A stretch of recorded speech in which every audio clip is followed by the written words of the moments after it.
Okay, the buses are here. It's kind of the end of the day.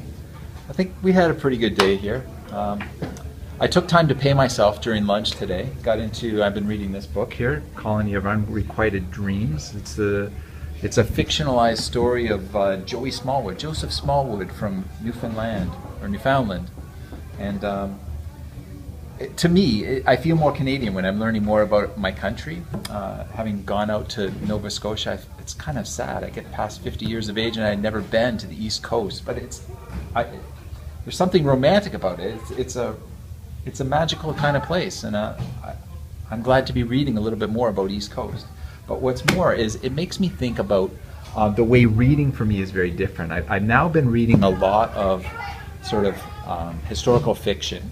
And what happens is I read these books and I find out, oh, it took place in St. John's, Newfoundland. And I go, well, let's just go in there and see, because they're describing the Narrows and what it's like, and describing things that happen in this place called St. John's, Newfoundland. So you can click on the satellite view and actually view and go down and see the building. So when he says he went to a school called Bishop Field in the 1860s or whatever it was, and I can go to Google and find, that the school actually exists today. It's a different building, but it's on the same site. And you can find out that about the school, when you read the school's website, you see they actually reference Joey Smallwood. But more than that, when you end up in the world, you actually find yourself able to tour like a person in the story.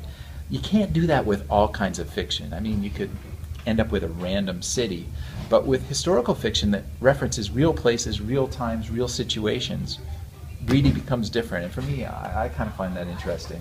I wanted to start doing a little bit of podcasting. I don't know how long I can stick with it, but I'm thinking 140 seconds is a nice little bite-sized nibble, kind of like 140 characters of Twitter.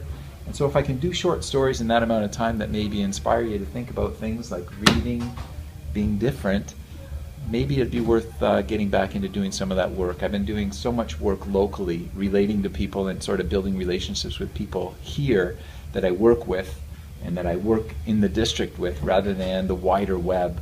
But I think communicating them about some things, even if it's just about being Canadian, is something worth doing.